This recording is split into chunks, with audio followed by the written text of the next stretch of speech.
ایک صحابی کی بیگم نے پیغام بھیجا، یا رسول اللہ میرا خامل مر رہا ہے، کلمہ نہیں پڑھ رہا۔ صحابی ہو کے کلمہ نہیں پڑھ رہا، کمال، صحابی۔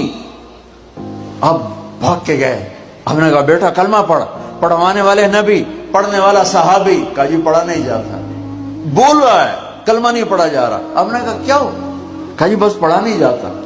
آپ نے فرمایا اس کے والدین میں کون زندہ ہے؟ کہا جی ماں زندہ ہے۔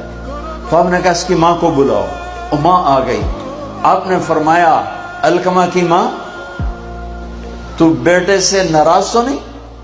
سننا بچوں، غور سے سننا، یہ بچیاں بھی غور سے سننا۔ کہا جی میں ناراض ہوں، ناراض ہوں۔ کہا تجھے کیا ناراضگی ہے؟ ہائے، کہ یا رسول اللہ مجھے اس کے دین کا کوئی گلہ نہیں ہے، بہت نیک بچہ ہے، راتوں کو اٹھ کے تہجد پڑھتا ہے، نفلوں میں کھڑے ہو کے قرآن پڑھتا ہے، دن میں روزے رکھتا ہے، لیکن بس مجھ سے جب بولتا ہے تو بدتمیز ہو کے بولتا ہے، میرا دل چیر کے رکھ دیتا ہے جب مجھ سے بات کرتا ہے، بس مجھے اس کا دکھ درد ہے۔ آج تو ماؤں کی پٹائیاں کرتی ہے اولاد، کہ یا رسول اللہ بہت بدتمیز ہو کے بولتا ہے۔ آپ نے فرمایا معاف کرو گی؟ کہ جی نہیں چاہتا۔ آپ نے فرمایا میں آگ لگاؤں تو سفارش کرو گی؟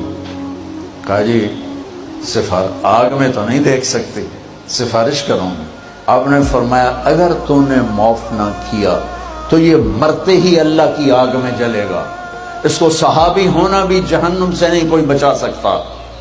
حالانکہ قرآن کہتا کُلًّا وعد اللہ الحسنى، اے میرے نبی میرا وعدہ ہے تیرے تمام صحابہ جنتی ہیں، لیکن میرے نبی نے کہا سن لے، تو نے معاف نہ کیا تو یہ سیدھا